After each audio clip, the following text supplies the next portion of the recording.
पसीने की स्याही से जो लिखते हैं मजबूत इरादों को, उनके मुकद्दर के सफेद पन्ने कभी कोरे नहीं होते।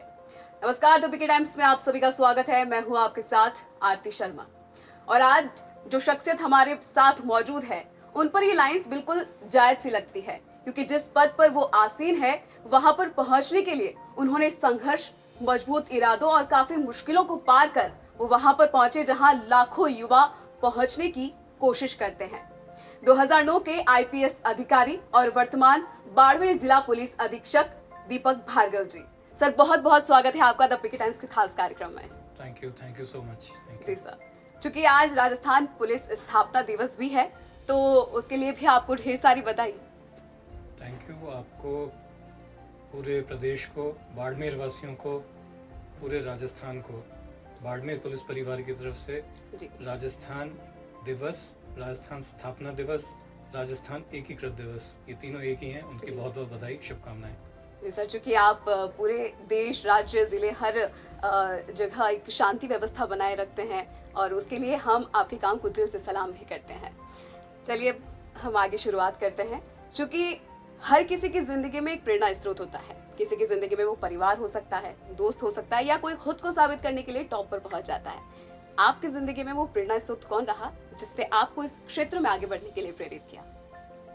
गुरु गोविंद दो खड़े काके लागू पाए, बलिहारी गुरु आपने गोविंद देव बताए। मैं जहाँ पे भी हूँ, जो कुछ भी हूँ, किसी भी स्टेज पे खड़ा हूँ, जहाँ पे भी हैं, मेरे पेरेंट्स और मेरे टीचर्स जो मेरे गुरुजन रहे हैं, उनके मार्गदर्शन से। वैसे नौकरी में ज़रूर मैं एक्सीडेंटली हूँ। जैसे बहुत पहले एक एक्सीडेंटल प्राइम मिनिस्टर कुछ आया था, उस तरह से एक्सीडेंटल कॉप मेरे लिए कहा जा सकता है। अच्छा। मेरे एक साथी हैं जो अभी एसपी भिवाड़ी लगे हुए हैं, उन्होंने हमारे फॉर्म्स भरे थे, तो उसमें उन्होंने काट छाँट करके मेरी पुलिस वाला ऊपर रखा था, मैंने गलती से कुछ और भर दिया था। तो आज भी अगर आरपीएससी में वो फॉर्म्स अगर मौजूद होंगे, अब तो नहीं होंगे, 30 साल गुजर गए, लेकिन अगर मिल जाएं तो उसमें काट छाँट मिलेगी, क्योंकि मेरी सर्विस मैंने गलत भरी थी, उन्होंने सही करी थी, और जो रैंक आई तो उससे मेरे को पुलिस सर्विस मिली। अच्छा, बचपन से अगर हम आपकी शुरुआत करें जीवन को जानने की, तो वो बताइए, क्या आप शुरुआत से ही इंटेलिजेंट छात्र रहे हैं? नहीं, ये तो बहुत बड़ी गलत फहमी है। ना तो इंटेलिजेंट हूँ, ना अच्छा स्टूडेंट रहा हूँ। अच्छा। बैक बेंचर रहा हूँ, और मेरे दोस्त मेरी तरह से ही बदमाश थे जो हम पीछे रहते थे। हाँ, जब समय आया था तब हमने मेहनत कर ली थी, वो बात अलग है। तो बचपन नॉर्मल रहा, जैसे अन्य उसमें रहता है, शरारतें, घूमना फिरना, मस्ती। इसके साथ साथ जो एग्ज़ाम का डर होता है, सिर्फ उस टाइम पढ़ाई करके किसी तरह से पास होना, ताकि अगली कक्षा तक धक्का मिल सके। बचपन तो कम से कम ऐसा ही बीता है। नहीं, चूंकि ये मेरा सवाल इसलिए भी क्योंकि दरअसल जो भी यूपीएससी, आरपीएससी की तैयारी करता है, उन्हें ये भ्रांति रहती है कि जो बचपन से ही इंटेलिजेंट है वो ही एग्जाम्स को क्रैक कर सकता है। क्या ऐसा है? देखिए, इसमें सब लोगों का अलग अलग पैमाना है और अलग अलग मोटिवेशन है, अलग अलग तरीके से तैयारी करते हैं। तो इसमें कोई लकीर का फ़कीर बन के कोई शॉर्ट फार्मूला बना दे, ऐसा मैं मानता नहीं हूँ। प्लस आपका खुद का इंक्लिनेशन, आपकी खुद की रुचि क्या है, वो सबसे ज़्यादा ज़रूरी है। अब वो आप पीट के किसी को कुछ पढ़ा के कुछ कर भी देंगे तो उसका मन नहीं रहेगा उसमें। तो सबसे पहले स्टूडेंट्स को, या जो भी आगे कुछ करना चाहता है, उसको अपने दिल और दिमाग दोनों, ना तो सिर्फ दिल से ले, ना कुछ दिमाग से, दोनों का मिश्रण करते हुए ऐसा विषय और ऐसा चीज़ चुने जो उसके मन माफिक हो। उसके बाद में वो क्लियर होना चाहिए कि वो क्या बनना चाहता है। फिर उस गोल को लेके मेहनत तो करनी पड़ेगी। चलिए ठीक है, बदमाशी करी बचपन में, लेकिन जब पढ़ाई की तब मैडम 1 साल तक सिर्फ पढ़ाई करी। मेरा सोने का बिस्तर, मेरी पढ़ाई की मेज़, टॉयलेट, बाथरूम और डाइनिंग टेबल, इन 4 के अलावा 1 साल तक कुछ और नहीं देखा है, और किताबों के अलावा और कुछ नहीं देखा। क्योंकि हम बचपन से बात कर रहे हैं, तो मासूम से मस्तिष्क पर कौन सी ऐसी घटना रही जिसने छाप छोड़ी कि हाँ, मुझे भी प्रशासनिक सेवा में जाना है? एक्चुअली मेरे पिताजी ऑल इंडिया सर्विसेज के 64 बैच के थे, वो नहीं है हमारे साथ, 19 में हमने खो दिया था। एसपी कोटा सिटी था तब में। तो उनको लगातार इसमें देखा, तो बैकग्राउंड और अपब्रिंगिंग, आपका परिवेश इस तरह से रहा कि आप चारों तरफ वही देखते रहे हमेशा। तो जब मौका आया तो फिर एग्ज़ाम में बैठे, सिलेक्शन हो गया। जी, तो कहीं ना कहीं आपके पिता आपकी ज़िंदगी में एक प्रेरणा का स्रोत रहे हैं, ये हम कह सकते हैं। बिल्कुल, इसमें क्योंकि उनको लगातार देखा, काफ़ी सिंपल थे वो, और उन्होंने जीवन भर मैंने जो सीखा उनमें से एक चीज़ ज़रूर सीखी कि उन्होंने पूरी ज़िंदगी कोई गलत काम नहीं किया। जी। तो वो ऑटोमेटिकली हमारे अंदर इस तरह से आ गया कि जब ये आजकल अक्सर देखते हैं सही क्या है गलत क्या है, तो वो पैमाने की हमें ज़रूरत ही नहीं पड़ी, क्योंकि हमें मालूम ही नहीं था कि गलत क्या होता है। जी, जब चूँकि आप इस एग्ज़ाम्स की तैयारी कर रहे थे, तब अक्सर ऐसा देखा जाता है और युवाओं में भी ये सवाल रहता है कि बहुत ज़्यादा स्ट्रेस होता है, मन में बार-बार ये भी ख़्याल आता है कि कर पाएँगे या नहीं। उसको आपने कैसे टैकल किया था? कि जब आपका मन बिल्कुल स्पष्ट है, जब आपकी मंजिल बिल्कुल सामने है, और जब आपने बिल्कुल तय कर लिया है ये तो मेरे विषय रहेंगे, मैं इस तरफ जा रहा हूँ और ये मेरी रास्ता रहेगा, अगर आपने ये एक बार चुन लिया तो फिर आपको मानसिक तनाव और ये सब चीज़ें नहीं होंगी। मानसिक तनाव मेरी राय में तो तब होता है जब आप कुछ करना चाहें और उसके अपोजिट आपको दिया जाए। अब कोटा शहर मैंने जैसे चर्चा की थी, तो वहाँ पे बहुत सारे 2.5 लाख बच्चे आते हैं एक साल में। जी, सारे के सारे इंजीनियर डॉक्टर नहीं बन पाते। बिल्कुल। कुछ को सारों को नहीं, कुछ को उनके माँ बाप ने, अभिभावकों ने, उनके बड़े भाई बहन ने ज़बरदस्ती भेजा होता है कि इंजीनियरिंग करो, डॉक्टरी करो, नहीं है उसका मन तो वो उस तरह से नहीं सोचते, तो उस व्यक्ति को मंजिल पाने में दिक्कत होती है, वो तनावग्रस्त होता है और फिर दिक्कत होती है। अगर आपकी मंजिल स्पष्ट है, आप मन से किसी तरफ जाना चाहते हैं, तो तनाव तो होगा ही नहीं। जी, रही बात उस टाइम एग्ज़ाम देने की, पढ़ाई करने की, तो अगेन जैसे मैंने आपको मैंने पहले कहा, मेहनत तो करनी पड़ेगी, पढ़ना तो पड़ेगा, जी, सारी चीज़ें छोड़नी पड़ेगी जिसके अंदर टीवी, मोबाइल, व्हाट्सएप भी शामिल हैं। जी। अगर हम आपके एक पारिवारिक पृष्ठभूमि की बात करें, तो क्या है? सिंपल बैकग्राउंड, मेरे पूर्वज मथुरा यूपी से आए थे। जी, मेरे ग्रेट ग्रैंडफादर जयपुर में पलायन कर गए, मेरे दादाजी वहाँ हुए, मेरे पिताजी वहाँ हुए, मैं खुद हुआ और मेरा बेटा भी जयपुर में हुआ। जी, तो हम जयपुर के रहने वाले हैं और सर्विसेज से रहे, क्योंकि दादाजी स्टेट टाइम के इलेक्ट्रिकल इंजीनियर थे। तो 1900 की बात है, तो वो उस टाइम जब उनका जन्म हुआ था, तो पारिवारिक पृष्ठभूमि सर्विसेज की रही है, और कोई बिजनेस में रहा हो या कोई अन्य उसमें रहा हो, ऐसा रहा नहीं है। जी।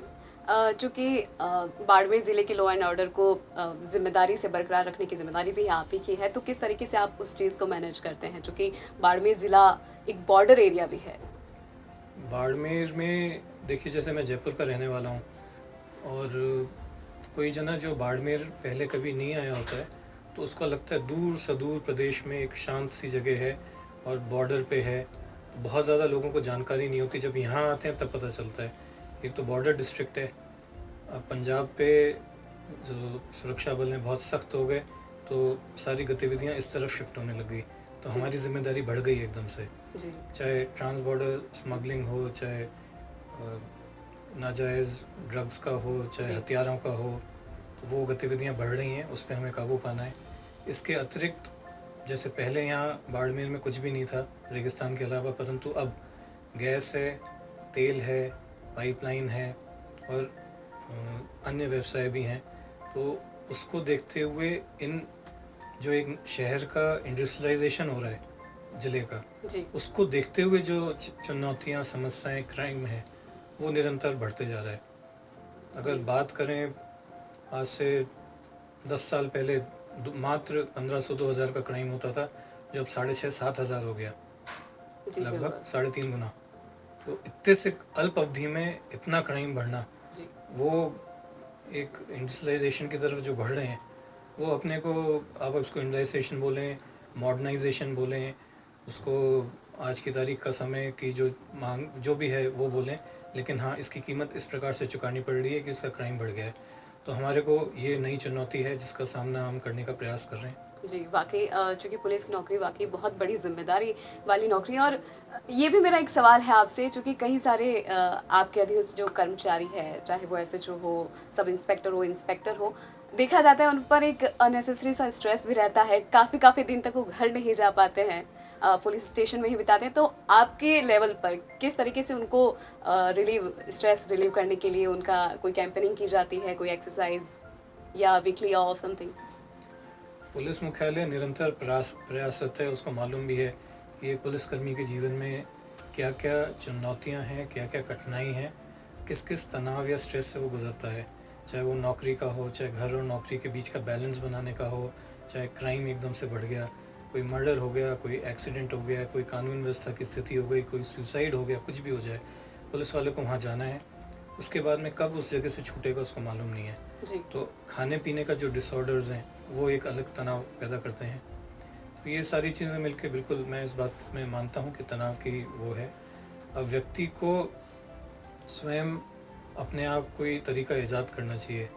मैं मेरे सभी साथियों को कहा है और अब भी कहता हूँ, कहता रहूँगा कि कुछ भी हो जाए, किसी भी तरह अपने लिए आधे से 1 घंटा स्वयं के लिए निकालो। बिल्कुल। उस 1 घंटे में आप भागो, दौड़ो, स्पोर्ट्स कर लो, बैडमिंटन खेल लो, योगा कर लो, कुछ पढ़ लो, या आधा घंटा कुछ खेल लो और आधा घंटा कोई पुस्तक पढ़ लो, तो वो पूरे स्ट्रेस को निकाल देता है।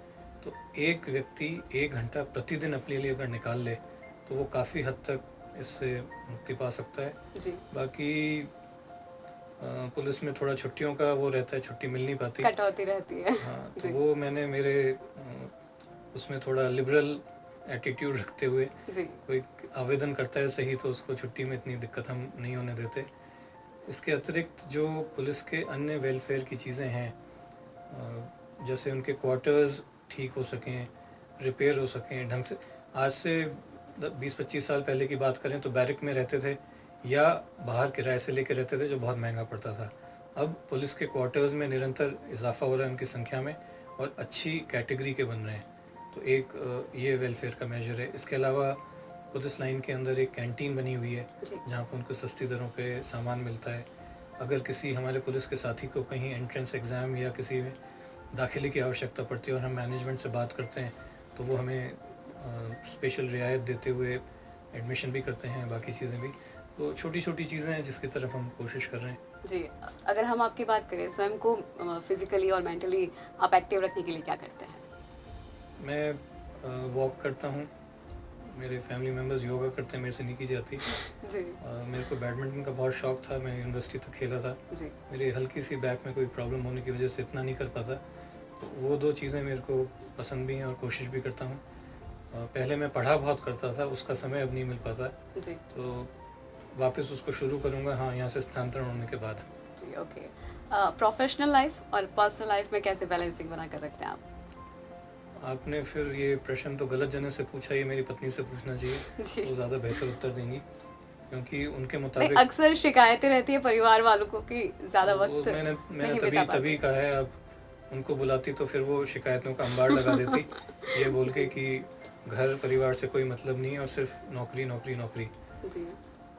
कोशिश करते हैं, मेरे बच्चे छोटे हैं अभी, कोशिश करता हूँ वो मेरे लिए सबसे बड़ा प्रेरणा का स्रोत रहे हैं, और सबसे ज़्यादा स्फूर्ति और एनर्जी मेरे को मेरे बच्चों से मिलती है।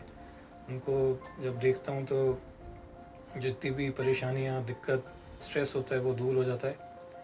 मैं दुर्भाग्यवश उनको रिटर्न में इस समय उतना नहीं दे पा रहा, जी। पर आने वाले समय में सुधार करूँगा इसमें। जी। कहते हैं कि एक आईपीएस अधिकारी की जब वो आईपीएस बन जाता है तो बिल्कुल परिवर्तन उसकी ज़िंदगी में हो जाता है। आपके नज़रिए से वो परिवर्तन क्या रहे हैं?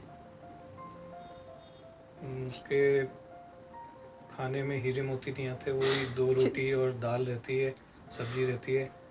वर्दी में 1-2 सितारे या वो चेंज हो जाते हैं, बाकी व्यक्ति वो वही रहता है। जी। और उसको आप बोलेंगे शायद ये सफल हो गया, मैं नहीं मानता। सफलता का पैमाना एक एग्ज़ाम को क्लियर करके, एक ट्रेनिंग लेके, एक ज़िले में जाके साहब लाल बत्ती वाली गाड़ी मिल गई या ड्राइवर गनमैन मिल गए या ऑफिस मिल गया, ऐसी लाइफस्टाइल हो गई, ये कोई सफलता का पैमाना नहीं है। जी। आदमी सफल तब होगा जब वो किसी दूसरे जने के लिए कुछ कर सके। यदि मेरा कोई एक्ट, मेरा कोई काम किसी के चेहरे पे हंसी ले आए, या मेरा कोई काम किसी जने को तकलीफ़ से दूर कर सके, तो मैं सफल हूँ। जी। लेकिन अगर इन चीज़ों को नहीं कर पाता तो ये कोई सफलता का पैमाना नहीं है कि आप किस पोस्ट पे आ गए। बाकी बहुत अच्छी बात कही आपने, और सफलता की परिभाषा को बहुत अच्छे से आज के जो दर्शक हैं उन्हें समझाया है। अगर हम बात करें, चूँकि आपने पाली, कोटा और चित्तौड़गढ़ में एज एन एसपी वहाँ पर कार्यरत रहे हैं, तो कई बार ऐसा भी होता है कि एक राजनीतिक दबाव होता है, तो उसको कैसे आप टैकल करते हैं? ऐसे आपके सामने फैसले भी होते हैं। देखिए, जितने भी जनप्रतिनिधि हैं, राजनीतिक हैं, वो जब भी किसी काम के लिए या कोई बात करते हैं तो उनकी अलग चीज़ें होती हैं। उनको खुद को मालूम होता है क्या सही है और क्या गलत है।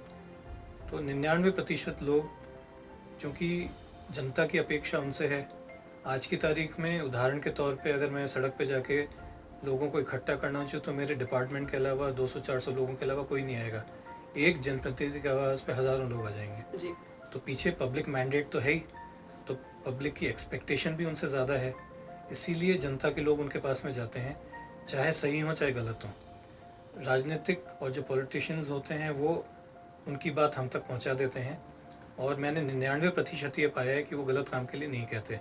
उनको अगर अंदेशा भी होता है ये गलत है, ये नहीं हो सकता है, तो वो बता के उसका पीछा नहीं करते। उनको मालूम है कि जो चीज़ हो सकती है वही होगी, जो नहीं हो सकती वो नहीं होती है। तो जनप्रतिनिधियों की मजबूरी ये है कि वो जनता को खड़े होकर सीधे नहीं बोल सकते मैं तुम्हारा काम नहीं करूँगा, जी। तो या चले जाओ यहाँ से या नहीं करेंगे। तो मैं उस चीज़ को गलत नहीं मानता। जनता की अपेक्षा है, बाकायदा उनके पास जाएंगे, वो हमारे पास भी आएंगे, हमें बताएंगे, फिर निर्णय हमें लेना है कि क्या सही और क्या गलत है। जी। और सौभाग्यवश जैसे मैंने कहा 99% लोग गलत चीज़ का पीछा नहीं करते। उनको मालूम है कौन सा काम हो सकता है, कौन सा नहीं हो सकता, और अमूमन अच्छे हैं। जी। और बाड़मेर ज़िले के जनप्रति अच्छे हैं, तो कोई दिक्कत नहीं है। जी। चूँकि क्राइम अगेंस्ट वीमेंस काफ़ी जगह देखा जाता है, चाहे वो स्टेट हो डिस्ट्रिक्ट हो, तो उसके लिए बाड़मेर पुलिस क्या ऐसा कर रही है ताकि महिलाओं की जो समस्या है उसे जल्दी से सुलझाया जा सके? ये आपने बहुत अच्छा विषय उठाया है, क्योंकि बाड़मेर में बाड़मेर राजस्थान हिंदुस्तान राज्य सरकार, हिंदुस्तान सरकार, पुलिस मुख्यालय, जी। सबकी प्रायोरिटी पे महिलाओं के विरुद्ध जो अत्याचार और जो अपराध हो रहे हैं उसको कैसे कंट्रोल किया जाए, कैसे कम हो, ये प्रायोरिटी पे है।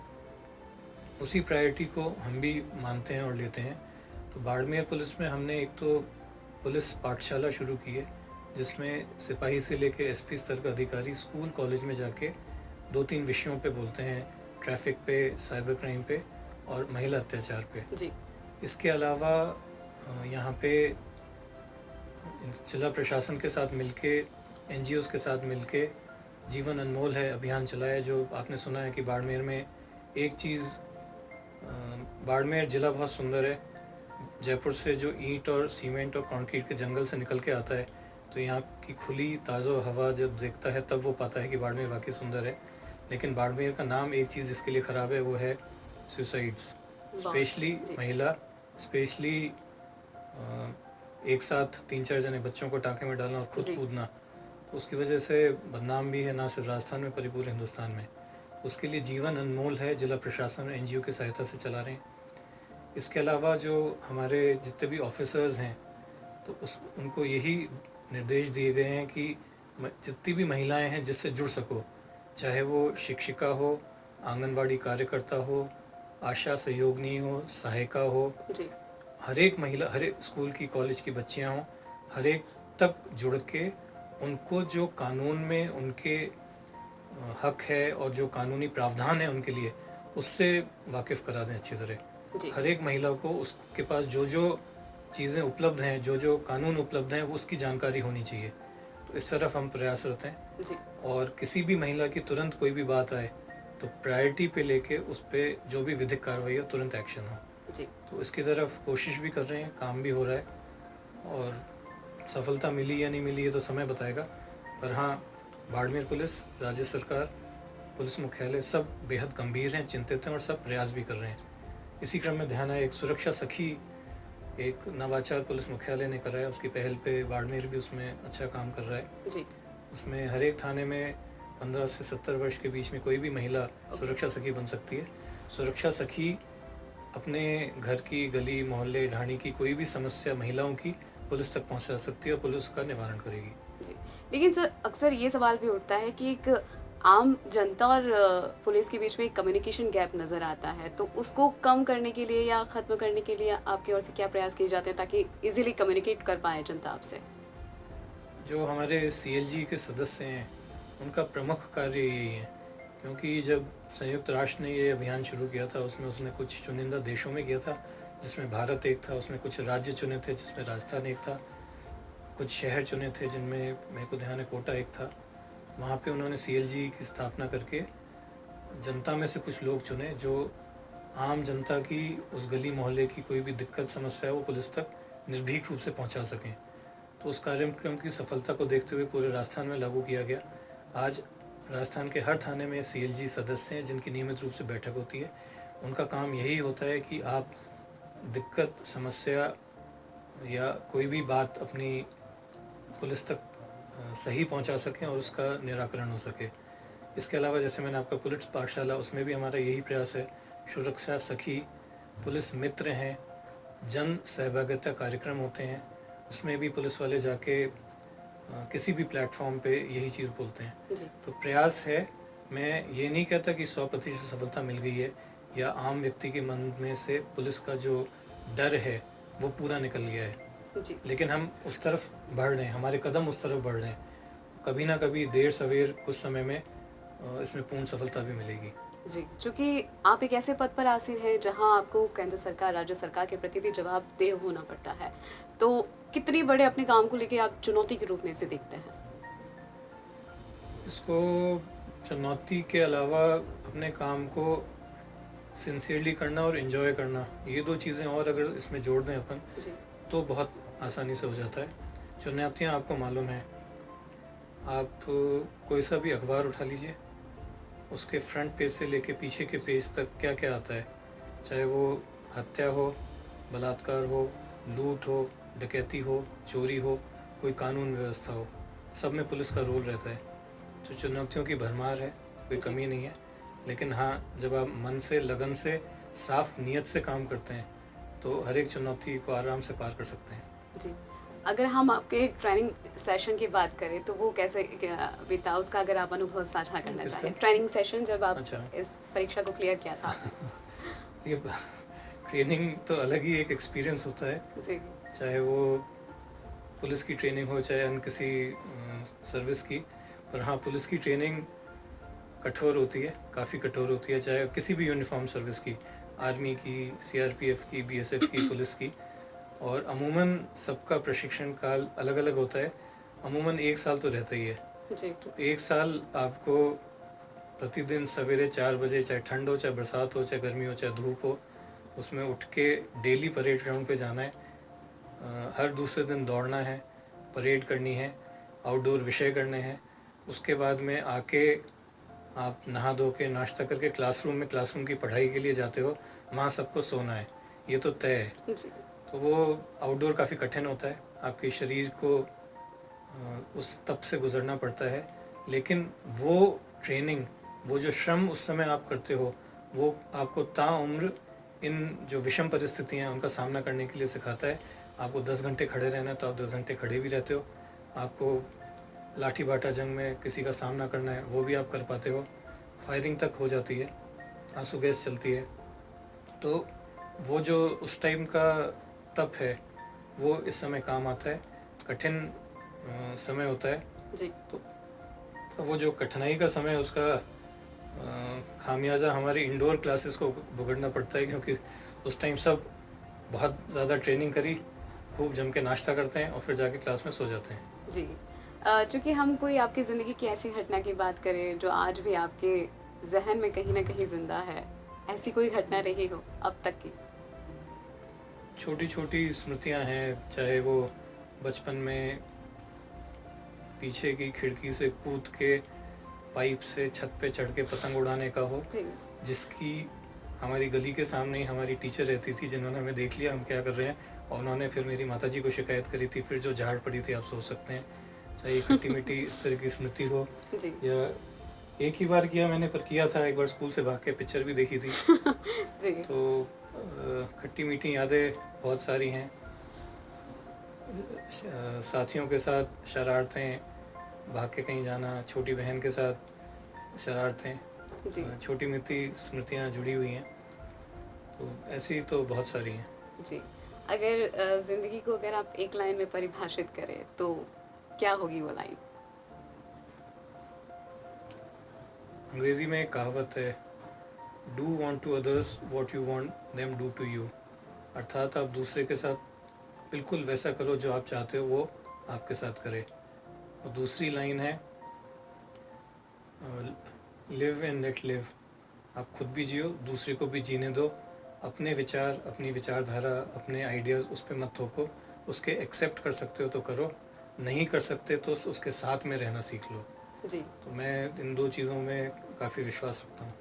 क्योंकि जिस फील्ड में आप हैं उस फील्ड में कोई ऐसा आपका प्रेरणा स्रोत, कोई इंस्पिरेशन, किसी अधिकारी को आप मानते हैं, कौन है वो? एक अधिकारी का नाम लूँगा, बाकी नाराज़ हो जाएंगे, पर हाँ खूब सारे हैं। जी। मेरे साथी हैं, कुछ लोग अभी काम भी कर रहे हैं, कुछ लोग रिटायर भी हो गए हैं, तो नाम लेना बाकी में उचित नहीं होगा, पर इतने सारे प्रेरणा तो स्रोत कौन हैं। सी वो चीज़ है उनकी जिसने आपको आकर्षित किया, वो बता दीजिए। हमारे एक पूर्व डीजी साहब की सिंप्लिसिटी और ऑनेस्टी। जी। मेरे एक साथी जो भी एसपी लगे हुए हैं, उनका डेडिकेशन, उनकी मेहनत। वो इतनी मेहनत करते थे कि हमसे ज़्यादा करते थे। उनके नोट्स लेके हम उनसे पहले पास हो गए थे। उनकी मेहनत, उनका डेडिकेशन। हमारे दूसरे साथी हैं, वो मेरे से कई गुना अच्छे हैं प्रोफेशनली। जी। तो उनकी नॉलेज, उनका डील करने का तरीका, वो सब मुझे इंस्पायर करता है। जी। अगर किसी भी व्यक्ति पर, जिसे आप काफ़ी अपने इंस्पिरेशन मानते हैं, उस पर अगर आप आत्मकथा लिखें तो उस आत्मकथा का नाम क्या होगा? An accidental cop. ओके। क्योंकि बहुत सारे लोग हैं जो आपसे डायरेक्ट कांटेक्ट नहीं कर पाते हैं, कोई ऐसा पुलिस डिपार्टमेंट का नंबर ताकि लोग आपसे जल्दी से कनेक्ट हो पाए? 100 नंबर तो है ही। जी। हमारा व्हाट्सएप नंबर और हमारा जो कंट्रोल रूम का नंबर है वो मैं अभी शेयर कर लेता हूँ, आप इसके बाद संदेश के रूप में दे दीजिए। जी ज़रूर। हमारे दर्शकों को एक संदेश, ताकि वो मोटिवेट हो, क्योंकि बहुत सारे युवा जो है वो इस वीडियो को देखने वाले हैं। मैं बाड़मेर पुलिस की तरफ से आप सबको इस बात की शुभकामनाएं, बधाई देता हूं कि आप इतने सुंदर, इतनी साफ़ और इतनी इंस्पिरेशनल जगह रह रहे हैं। इस शहर को बिगड़ने मत दीजिएगा, इस ज़िले को बिगड़ने मत दीजिएगा। इसकी सुंदरता, इसकी सिंप्लिसिटी ऐसे ही कायम रखें। आप लोग जो भी काम कर रहे हैं, जब भी करें, आज करें या 2 साल बाद करें, जब भी करें, पूरी मेहनत, पूरी लगन, पूरे मन से करें, बेमन से नहीं। आप 5 साल बाद ये ना बोलें कि काश मैंने ऐसे किया होता। तो ये जो काश शब्द है, ये अपनी डिक्शनरी से निकाल दीजिए। काश शब्द नहीं चाहिए आपको। जब भी करें, जो भी करें, जैसे भी करें, पूरे तन मन धन से आपको सफलता मिलेगी।